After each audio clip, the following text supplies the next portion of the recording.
Hey, all of my good friends, all of my directors, all across North America in the public works sector, Happy New Year. Hope you had a good holiday. Maybe you got a couple days or maybe even 2 weeks off. Well, now it's time to get back at it. Our whole strategy is to build the public sector and the public works sector one leader at a time. Your work touches every citizen from cradle to grave. I don't need to tell you that. And in many of the communities, you're doing yeoman's work even today.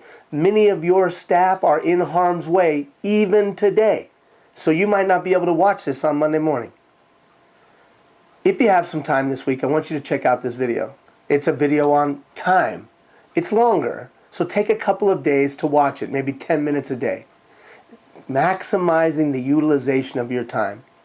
Archimedes said, "Give me a place to stand and I will move the world." But he was talking about systems is why he believed he could move the world, his fulcrum and lever. Well, having a system to maximize the utilization of your time is key today, because it seems as though there's not enough time, talent, energy, effort at our disposal to get done everything we need to get done. I thank you for your hard work and energy. I thank you for the hard work and energy of your departments. You touch every citizen from cradle to grave in a meaningful way. We've only got a few more weeks left in the program, so let's get after it. Happy New Year. Check out this video. Time. There doesn't seem to be enough of it. In today's hectic day and age, there's not enough time available for us to get done everything that we need to get done. It almost is overwhelming. We end our day, we end our week, oftentimes our month and a year, wondering not only where the time went, but how we were unable to get done everything we were responsible for. I've felt that, you've felt that, we've all felt that. It is a pandemic, if you will. Well, in my exploration of what I was going to do with that, I came across the writings and the teachings of Archimedes. And Archimedes clearly stated that give me a place to stand and I will move the world. What was he specifically talking about? He was specifically talking about his fulcrum and lever. The fulcrum and lever was a force multiplier. It was a tool that allowed him to do a lot more than he on his own was capable of doing. A system for maximizing the utilization of your time is the same. It's like a fulcrum and a lever. Or it's like Archimedes' compound pulley, allowing him to do more than he had the capacity to do on his own. Ian, why do you keep using the term maximizing the utilization of time instead of saying time management? The reason I'm saying that is that time is a perishable commodity. There's only 168 hours in a week. I have to take the 168 hours I have, and I have to maximize their use by identifying those key activities that get me more than others. We'll talk about that in a moment. If I can then bring in alignment my daily activity with my near-term, mid-term, and long-term goals, if they are congruent, then I have a fighting chance to make the most of what little time I have. So let's talk about some basic principles of time. First of all, I got my handy dandy little board here. There's only 86,400 seconds in a day. That's all there is. 86,400 seconds in a day. In the analogy that I'll use in the balance of our chat and the balance of our follow-up emails and the balance of the discussion of this thing called time, the analogy that I'll use is the great banker. That the great banker gives you $86,400 every day. And with those $86,400, you have a choice of how you invest them. You can invest them in any way you see fit. But remember that the great banker is coming back. He's coming back at the end of the day, when you lay your head down on the pillow at night. And he is going to take anything you've left of the $86,000, anything you've left in that account, he's going to take away. Anything that you haven't invested in your family, anything you haven't invested in your work, anything you haven't invested appropriately, properly, and fruitfully, he's going to take away. Now, you might get another $86,000 tomorrow, but you don't know that for a fact. All you know for a fact is you're getting $86,400 today. And what does that represent? The 86,400 seconds that you have in a day. A perishable commodity. Now in a week, there's 168 hours in a week. That's all there is. 168 hours in a week. Now, of that 168 hours, of that 168 hours, only about 100 are usable. Only about 100 are usable.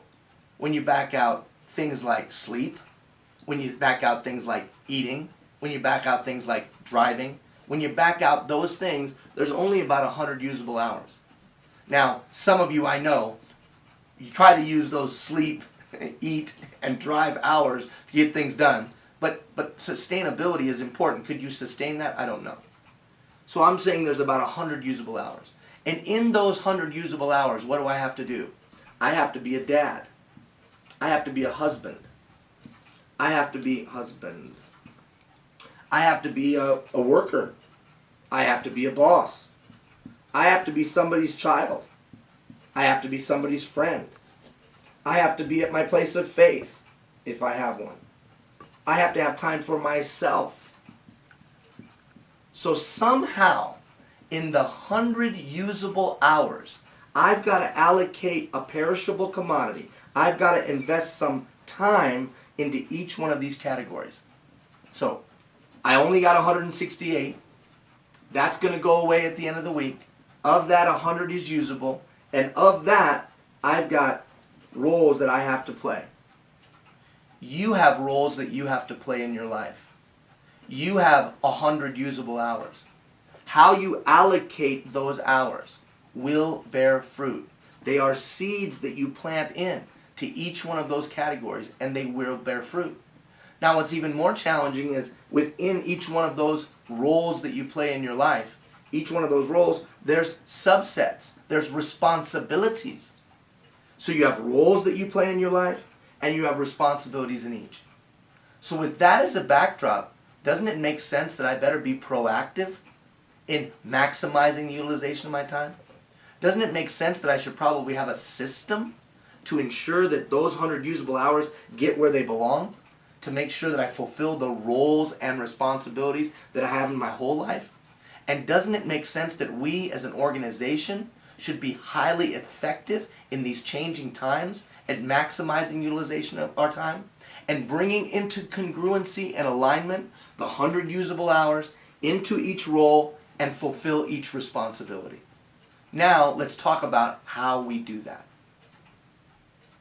86 to 100 seconds in a day to turn it all around or to throw it all away. Gotta tell them that we love them while we got the chance to say. Gotta live like we're dying. Right. A system then. A system for maximizing the utilization of your time. We've given you the background, the framework. So what's the system to maximize the 100 usable hours? I'm going to give you an overview over the next couple minutes, and then we'll unpack it in the months to come. Step number 1. I identify all of the various roles that I play in my life. All of the various roles. That's step number 1. What are all the various roles? And then within that, let's say work. Then I have roles within that, right? So, dad, husband, worker, employer, whatever. I know that in each one of those I have roles as well. It's important to identify the roles I have in my life first. Then I identify the goals. The goals that I have in each one of those roles. So, roles, goals. Now, the key is, how am I going to invest my time to get from here to there? How do I invest the 100 usable hours I have in my week to effectively get from here to there? Well, we have to turn to another philosopher, another mathematician. Ian, it's always a history lesson with you. Hey, nothing new under the sun. There was a guy named Pareto. Pareto had a simple law. Pareto said that in his observation, in his study, in his research, that 80% of the results came from 20% of the activity. That 80% of the results came from 20% of the activity. He called those high leverage activities. High leverage activities. I'll call them high return on investment activities. Those are the activities that when I put an hour in, it's like getting 5. When I put 30 minutes in, it's like getting 2 hours. They provide a maximum impact. If you stop and think, in each one of the roles that you play, in each one of those roles, there are some activities that give you a greater return on time invested, and there's some activities that give you a lower return on time invested. Step number 1, what are the roles that I play? Step number 2, what are the goals that I have in each role? Step number 3, what are those activities in those roles that give me a greater return? Maybe that's sitting with your employees and spending time. Maybe that's effective planning. I know in my personal life, with my wife, it's taking her to a Broadway show. Taking my wife to a Broadway show is a high return on investment activity. It's like 7 nights, 10 nights, 20 nights on the couch of watching Netflix. So what's your high return on investment activity in each one of the roles that you play? Now there may be a number of them, but it's important that we proactively identify the high return on investment activities. Conversely, it's important that we identify the low return on investment activities. You and I both know there's some activities that when I put a half hour in, it sucks out 10 hours. So what are they? And we proactively identify them. Now to recap, by proactively identifying the roles that I play, by identifying goals that I have in each one of those roles, and then by taking some time to identify the activities that get me closer there faster, and identifying the activities that I should avoid because they take me further away, I now have a fighting chance to put together a plan to maximize my time. Let's talk about the plan.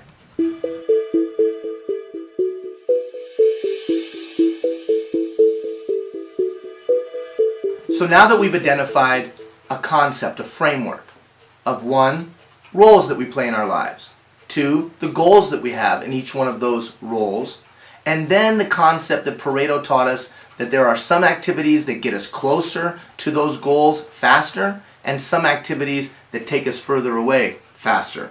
High return, low return. You've proactively identified those 4 things. What do I do with that information? Well, now I've got to bring it to the ground.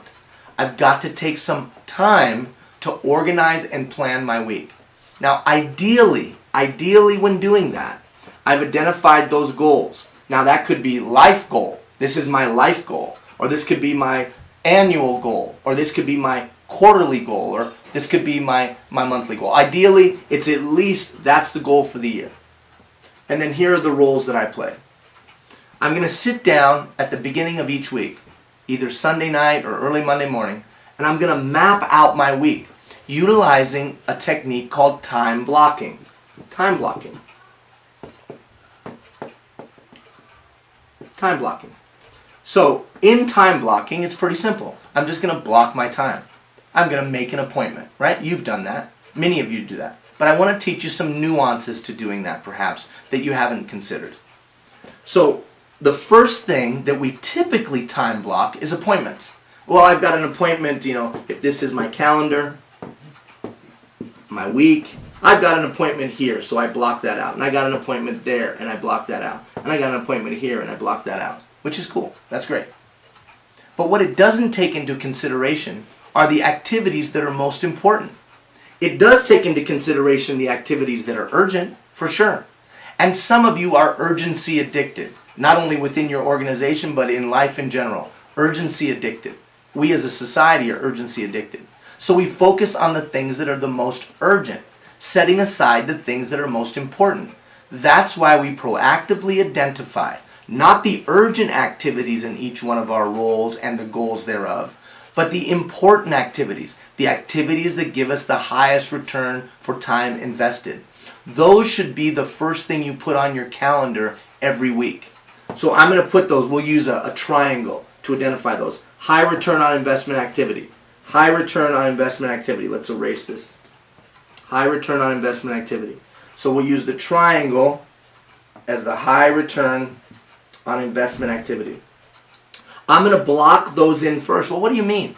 Well, it could be I need to make the phone calls to the 10 key clients from a business development standpoint. So I'm going to block that time in first. When I look out over my week, I'm blocking that time in first to ensure that I do them every week. Stop and think about this. If I proactively identify the roles that I play, if I proactively identify the goals that I have within those roles, and I proactively identify those activities that will get me there faster, and then I make sure they're on my calendar every week, I have a greater likelihood of succeeding. Now, it's a principle called making an appointment with yourself. Rarely would any of you blow off an appointment with another person, but you do blow off appointments with yourself all the time. They're best of intentions. You have the best of intention of doing that thing, but because you didn't physically put it on the calendar with the time and time duration denoted, it doesn't happen because something urgent comes up. So that the important things that have to get done for you to reach your long-term goals never actually occur week after week after week. So step number one, I sit down on Sunday night, early Monday morning, I look out over my week. As I look out over my week, I make sure I put in those high leverage activities. The next thing that I put in are the things that I can assume. Well, that's that appointment. I can assume that I got to do that appointment. I got to assume that I got to do that report. I can assume that there's that thing that has to be done next week. Some things that I can assume. Oh, I made a little tic-tac-toe. So there's some things that I can assume. Things that I know routinely happen, or appointments that I know I have, or obligations that I have. I plug those in. And then finally, I put in the things that I know are happening but aren't formal. Like for some of you that lead a large team and that need your time, doing an appointment on Monday morning at 9 a.m. is ridiculous. Why in the world would you do an appointment on Monday morning at 9 a.m.? That's when everybody needs your time. So it's important to pull up over your week, your month, and your year, your quarter and your year, at about 500 feet and look at the natural flow of things. If every Monday morning you've set an appointment, but you have to cancel those appointments regularly because there's urgent crises, well then you can assume that there's Monday morning, you just block out time for urgent crises. And you're just available to your team. They all want to talk to you, so you're available to your team. Now what happens when there isn't an urgent crisis, or they don't need 2 hours of your time? You just picked up time in your week because all that time wasn't necessary. Here's another one. Emails. Are you the kind of person that's on your BlackBerry, on your smartphone, answering emails throughout the day and then wondering where your time goes? Now, I realize in much of what you do need to respond to certain emails instantly. And I'm not saying you shouldn't scan your emails. But for me, I block out time to answer email. I might have a half hour in the morning. I might have a half hour in the midday. I might have a half hour in the evening to block out time for the things I know need to be done, but aren't important. Time blocking, but taking it to another level. First, blocking in the high return on investment activities. Second, blocking in the routine activities. Third, blocking in the things I assume are going to happen. And then finally, taking a 500-foot level over my week and looking at the things that are natural flow. I block in my time. Now, I said finally, but second finally, make sure you leave some white space. Make sure that my calendar is not so jam-packed full that there's no white space. Why? Because without white space, I don't take into consideration the crisis, the thing that will just come up. Now, of course, over the coming days, we will delve more into this. We'll talk in more detail. Now let's talk about the tool that you need to be able to do this.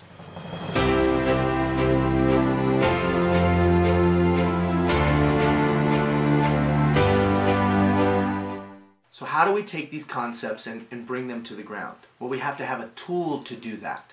To take these concepts of the goal, the role, the high return, the time blocking, we've got to take these and bring them to the ground in usable fashion. Now, some of you use your Outlook, let's say on your laptop, to organize your schedule. Others of you use a smartphone, or some of you use a day timer. Others of you use literally use just a sheet of paper and the things I need to get done today. I understand all of that. But here's some basic principles that we've found are key to the tool. Because the tool is the landing gear, if you will, that bring all these high-level concepts to daily activity so that you can truly maximize the utilization of your time and ensure that the way you're using your time is congruent and in alignment with your long-term aspirations and goals. First, I think your tool has to be portable. It has to be something you can take with you, jotting notes or typing in ideas or whatever it might be, making adjustments to your schedule, checking your calendar accordingly, and something that can remind you of your deep and compelling why. Remind you of your goals. Remind you of where you're headed. Might be a quote, might be a picture, might be a saying, might be a little notation that you put in your day timer, but something. Because you will have to make decisions on the use of your time. Time is a perishable commodity, and you'll need some kind of litmus test that helps you prioritize your time. Well, by having that thing in that portable tool that reminds you of why you're doing what you're doing, you'll be able to make those priority decisions a lot more effectively. In addition, by having a week's view, we take into consideration all the time that we have at our disposal. So for me, I'm not trying to get things done in a certain day necessarily.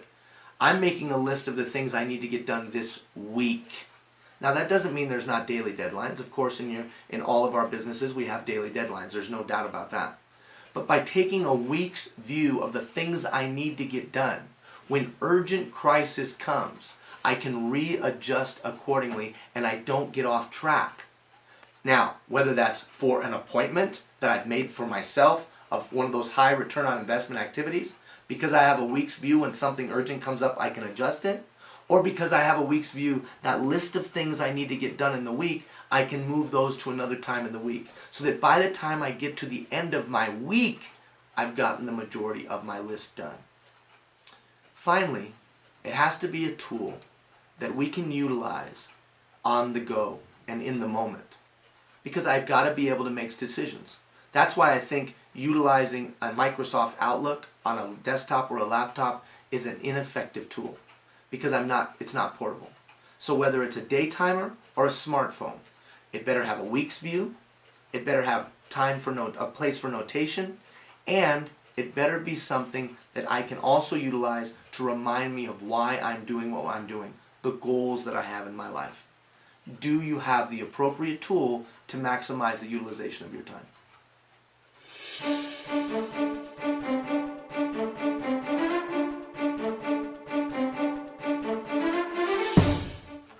Alright, now we've got to put all that into action. We've got the concepts, we've got the ideas, we've got a tool. Now what do we do?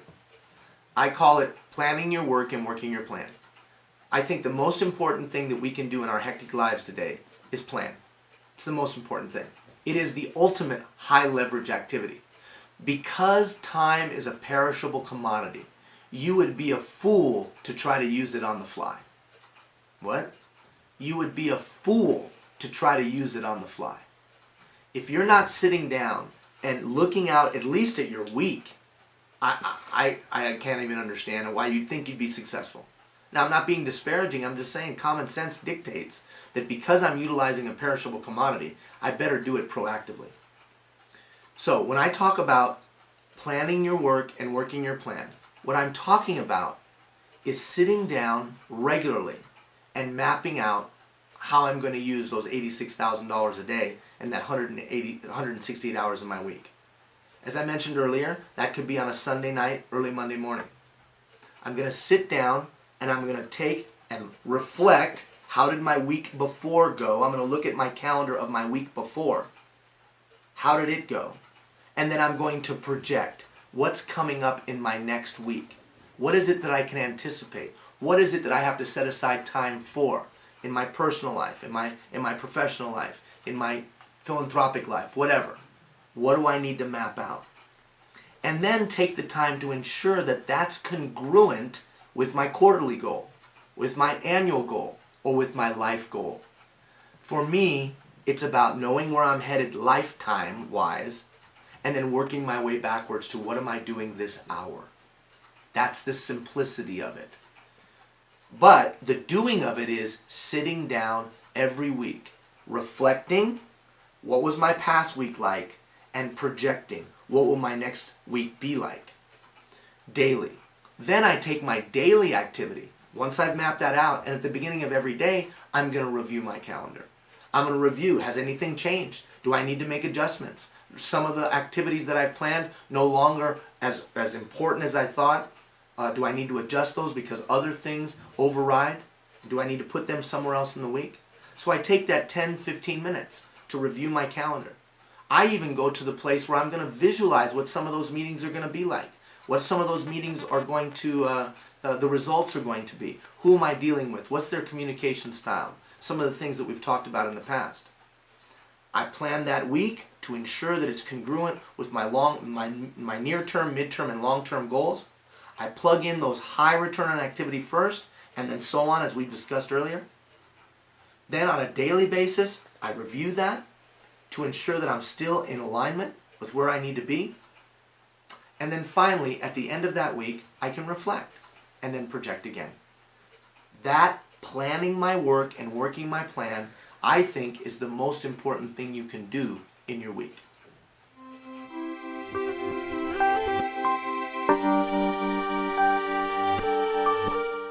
So now I've laid down some concepts for you. Some concepts for maximizing the utilization of your time. But there's no way humanly possible that in 22 minutes or so that I could lay down for you all of the key ingredients. There's no way. And there's certainly no way you could take that information and make it a part of your 80% of your unconscious behavior, your habits. There's no way. That's why over the coming weeks, we're going to take the time to teach these things to you to make them a part of your practical toolkit. The only way you're going to make it is that you have a sound system for maximizing the use of your time. Ian, I don't like your system. Well, that's fine. I don't care if you like my system. You better have a system. So whether you like mine or you use another, do you have a system to maximize the utilization of your time? Can you take the 168 hours you have and 100 usable hours that you have in your week, and are they in alignment with the activities that you need to reach your near-term, mid-term, and long-term goals in all the roles that you play in your life? Or are you a subject to the wind of time as it blows here and there? And are you urgency addicted, only focusing on those activities that are urgent at the moment and leaving aside the activities that are important and that will bear long-term fruit? Only you can answer these questions. We'll provide the information, we'll provide the material, we'll provide the framework, we'll provide the learning opportunity. You're going to have to take and do something with it. I wish you all the best. Send me an email as always. Take care, everybody.